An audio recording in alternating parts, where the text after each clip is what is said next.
tiene que aclarar el propio Pedro Castillo es el financiamiento. Porque su misma esposa, como tú has señalado, ha dicho de que no había financiamiento para montar una organización política, que no había financiamiento para una campaña, que soñar ser presidente del Perú con pocos recursos era imposible. ¿Cuál es tu papel, César? Tú eres una especie no sé, de vocero de la campaña de Keiko Fujimori. ¿Cuál es el papel? No, yo no soy vocero Porque de la César campaña Acuña de Keiko está siendo como un poco más discreto, no he participado en esta segunda vuelta. No he participado en esta segunda vuelta promoviendo el voto a nadie. Mi rol es el rol que cumplo desde hace 7 años. Liderar la oposición regional contra Vladimir Cerrón y contra la mafia de Perú Libre. Y además, en estos momentos de alcance nacional, informar a todo el Perú lo que significa Perú Libre, Vladimir Cerrón y su historia. Creo que no me he equivocado en nada de lo que he dicho y todo lo que he señalado en la segunda vuelta electoral se ha confirmado y se viene confirmando. No hablamos de un partido político, hablamos de una organización criminal, hablamos además de una persona sentenciada que busca tomar el poder utilizando a un candidato y además todos los vínculos que yo he señalado previamente con organizaciones criminales, ya sea del narcoterrorismo, ya sea de organizaciones de la corrupción, se han confirmado.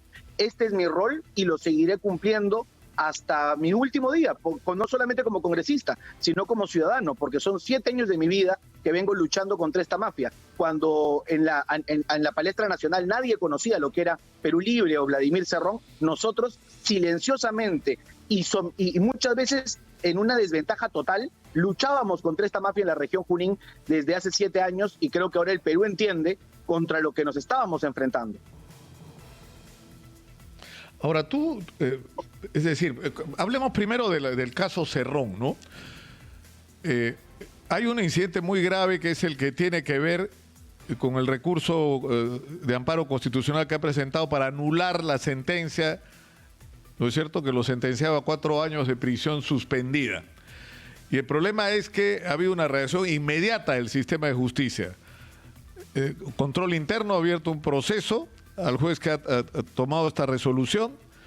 En segundo lugar, se ha apelado inmediatamente y esto está en proceso de resolverse. Pero en tercer lugar, se ha abierto un proceso penal por el presunto delito de prevaricato. Pero si ha ocurrido el delito de prevaricato, en todos los delitos de esta naturaleza no hay una parte, hay 2. Es decir, hay el funcionario que favorece y hay el favorecido, y en el medio hay algún tipo de transacción de cualquier naturaleza, desde el pago de un favor hasta el pago de dinero. El problema es que ese proceso, ¿qué va a implicar para Vladimir Cerrón? Porque él tiene reglas de conducta, ¿no es cierto? Él está con prisión suspendida, sometida a reglas de conducta. Definitivamente. Y él viene de una forma constante, incumpliendo su propia condena, burlándose de la justicia, porque él para movilizarse, por ejemplo, tiene que pedir permiso a un juez. Y él ha estado descaradamente liderando la campaña de Pedro Castillo en la ciudad de Lima. Lo hemos visto además también en la zona sur, en Cusco, en Arequipa, en Puno, organizando a las bases de Perú Libre, no solamente para ahora, sino para el 2022. Y por otro lado, dirigiendo su defensa legal, que no es del todo legal, sino que más bien utiliza, como tú bien has señalado, una red de contactos en el centro del Perú para, desde la infiltración que tiene Perú Libre en el Poder Judicial y en la Fiscalía, beneficiarse y librarse de polvo y paja. La acusación que está haciendo el Poder Judicial es muy seria y creo que esto tiene que resolverse cuanto antes. El juez que ha resuelto a favor, en primera instancia, a favor de Vladimir Cerrón, tiene muchos contactos con la política de la región Junín, con específicamente las cabezas que gobernaron tanto la ciudad de Huancayo como la región Junín, entre ellos Vladimir Cerrón, entre el 2010 y el 2014. Inclusive fue liberado por un amigo de Vladimir Cerrón de una pena administrativa que este juez tenía como secretario general de la región huancavelica. Entonces, hay un pago de favores y esto no se puede permitir porque aquí hay un objetivo que es mayor, es librar a Vladimir Cerrón de polvo y paja para que pueda ejercer función pública utilizando a Perú Libre como este puente con un futuro gobierno si es que ganara Pedro Castillo. Ahora, el tema es, para terminar con el círculo este de Vladimir Cerrón, el incidente que ha habido en la Dirección de Transportes de la región, donde la Fiscalía y la Policía han descubierto una mafia que no es la primera que ocurre, porque en otras regiones del país también ha pasado, que tú pones un billete y consigues casi lo que quieres, brevete, cambio de calificación, brevete profesional, sin pasar por exámenes médicos, sin cumplir, simplemente el único requisito que tienes que cumplir es poner el billete sobre la mesa. ¿Qué implicancia tiene esto? Sí, Vladimir Cerrón lidera a Perú Libre, que es una gran organización criminal, y esta organización criminal ya se ha especializado en distintos sectores dentro del gobierno regional. Uno de ellos es la construcción. Allí, por ejemplo, también está procesado por distintos casos judiciales que ya lo hemos mencionado anteriormente en tu programa, los hospitales paralizados, los puentes paralizados, las carreteras paralizadas. Pero otra de las mafias que integra Perú Libre es la de los dinámicos del centro, que, como tú has señalado, por un dinero cambian multas, te entregan brevetes, te amplían brevetes, te quitan exoneraciones, y lo que ha incautado la Fiscalía con la DIVIAC en las últimas horas ha sido justamente el producto de una investigación durante años vinculada a la Dirección Regional de Transportes de la región Junín. Entre los cabecillas prófugos se encuentra Arturo Cárdenas, alias Pinturita, secretario de Organización Nacional de Perú Libre. Tú dices, César, que todo Perú Libre es una organización criminal, pero esto en el contexto de un proceso electoral en el que el profesor Pedro Castillo ha ido como candidato de Perú Libre, ¿qué implicancias puede tener, sobre todo considerando que según todos los indicios él es el que ha ganado las elecciones? Tenemos que esperar, como bien ha señalado nuestro líder César Acuña, hasta el conteo del último voto. El conteo se realiza primero en la OMPE y posteriormente se promulga en el Jurado Nacional de Elecciones. Todo indica que sí, mucha población ha apoyado a Pedro Castillo, y esa era parte de la preocupación que muchos ciudadanos de la región Junín teníamos. ¿Qué tanto conocimiento tiene la población, incluido el propio Pedro Castillo, que es un invitado de Perú Libre, sobre su propia organización política, sobre el propio partido que lo acoge? Es por eso que durante estas semanas, desde la región Junín, muchas voces hemos levantado lo que significa Perú Libre. Recordemos que tenemos 10 años de gestión municipal y regional de esta organización, y obviamente los procesos judiciales de investigación están todavía pendientes. Muchos se van a saber todavía en las próximas semanas, en los próximos meses, y tal como lo señalamos en el año 2018, auguramos que no va a terminar bien para Vladimir Cerrón y para la mayoría de sus dirigentes. A mí lo que sí me preocupa es que el señor Pedro Castillo, que no tiene todavía ninguna vinculación con esta organización criminal, porque el señor Pedro Castillo ha llegado después de cometidos todos estos ilícitos, no se pronuncie sobre lo que es evidente. Hay un gran elefante en la sala entre Vladimir Cerrón y Pedro Castillo. El elefante son miles de millones de soles de corrupción y de dinero ilegal. Y es por eso que el señor Pedro Castillo tiene que darle una respuesta no a Vladimir Cerrón, sino a sus electores y al Perú. Creo que esto traería mucha calma y mucha paz social, claro, porque no podemos tener a un presidente que no diga nada sobre su socio político, que es claramente un delincuente. Ahora, lo que es notable es que por diversas versiones, incluso algunas que se han dado en este mismo programa, ¿no? Hace unos minutos el doctor Aníbal Torres Vázquez, que es una persona que está cumpliendo un papel muy importante en la defensa legal ante las instancias electorales de la candidatura de Pedro Castillo, ha dicho que Pedro Castillo no quiere ni oír hablar de Vladimir Cerrón. Ahora, y a mí me llamó la atención dos hechos, ¿no es cierto? O hasta tres.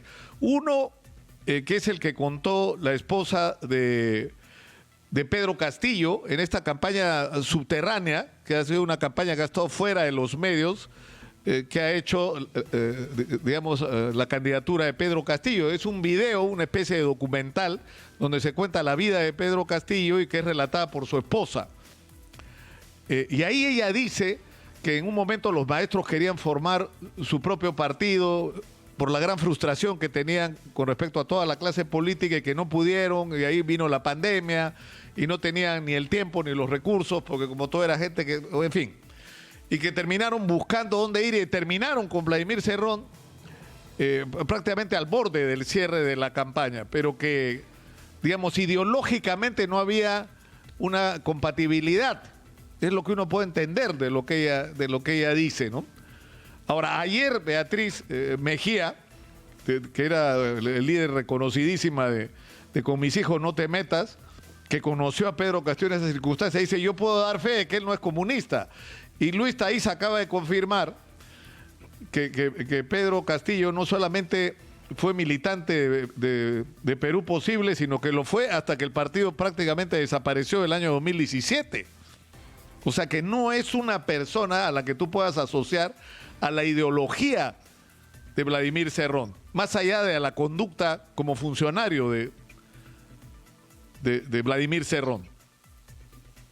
El tema ideológico es importante y todavía creo que quedan muchas dudas sobre la situación ideológica de Pedro Castillo. Él ni siquiera puede expresar claramente cuál ha sido su plan de gobierno, tampoco su visión política. Lo que sabemos es que durante la historia el señor ha estado vinculado a grupos de izquierda radical y obviamente él puede tener una posición personal que yo espero sea de moderación, porque ningún discurso radical le conviene al Perú en estos momentos. Sin embargo, lo que sí creo que tenemos que aclarar, y que tiene que aclarar más que los voceros, los traductores, los amigos o los aliados, tiene que aclarar el propio Pedro Castillo, es el financiamiento.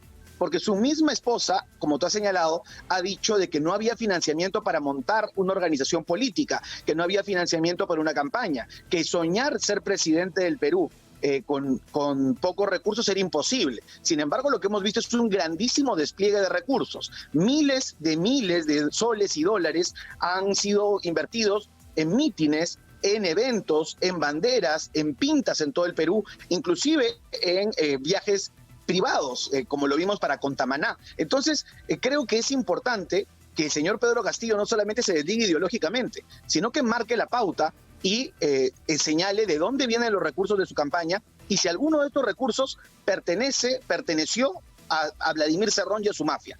Porque en la región Junín sí tenemos a muchos vinculados, no solamente a la organización de los dinámicos del centro, sino a los otros procesos judiciales de construcción y de corrupción en obras vinculados directamente a la campaña de Pedro Castillo. Por ejemplo, el señor Arturo Cárdenas, alias Pinturita, lo ha acompañado en todos los eventos públicos. Es el secretario nacional de organización de ese partido. También tenemos a Eduardo Bendezú, otro prófugo, pero él está acreditado, que ha sido candidato del señor Castillo. Entonces, sí, César, está acreditado que este señor Cárdenas está involucrado. Él es parte de la investigación por el tema de los brevetes y de la Dirección de Transporte Regional de Junín. Sí. Yo he revisado el expediente y además estaba el día de hoy como prófugo de la justicia. Él se le conoce en el expediente como alias Burro. Y bueno, esa es su ubicación. No está ubicado como una persona tangencial, sino está implicado como un cabecilla. Es decir, todo indicaría que este señor era el cajero de la mafia. Y por eso es que esperamos que en los próximos días terminen de caer los 10 cabecillas, los peces gordos de esta mafia, los dinámicos del centro, aún no caen. Sería muy saludable para el señor Pedro Castillo aclarar la situación del financiamiento de su campaña y su vinculación con estas personas, porque no solo es Vladimir Cerrón y señalando y siguiendo lo que siempre decimos en Junín, la verdad tarda, pero llega, igual que la justicia. Es mejor que el día de hoy el señor Pedro Castillo tome el toro por las astas y aclare su situación, no solamente política, sino económica con Vladimir Cerrón y su mafia. Ahora, César Acuña ha escrito el día de ayer lo siguiente: como hombre de Estado me preocupa la situación del Perú. En este sentido, invoco a la calma y tolerancia a nuestros compatriotas. Esperemos los resultados oficiales del Jurado Nacional de Elecciones, que debe actuar con rapidez y transparencia. El país no puede seguir más tiempo en vilo. El problema, César, es que la información, es decir, la OMP ya terminó su trabajo, todo está en manos de los jurados especiales y del Jurado Nacional, donde hay impugnaciones que es decir, recursos de nulidad que por la información que se tiene o fueron entregados extemporáneamente, o no tuvieron el pago de la tasa correspondiente, o no adjuntaron las pruebas que este tipo de procedimientos exige, o los argumentos a los que recurren no están contemplados como causales de nulidad. Es decir, lo que está ocurriendo, según todos los indicios, es que esto no va a proceder. Este intento de anular votos, ¿no?, en una serie de circunscripciones donde las mesas le eran favorables a Pedro Castillo. Esto significa que lo que probablemente resulte es Pedro Castillo como ganador. ¿Cuál es tu posición sobre esto? ¿Tú crees que se debe reconocer, Nicolás, a Pedro Castillo? ¿Opinas como otros que debe haber un golpe de Estado, que se deben convocar a nuevas elecciones?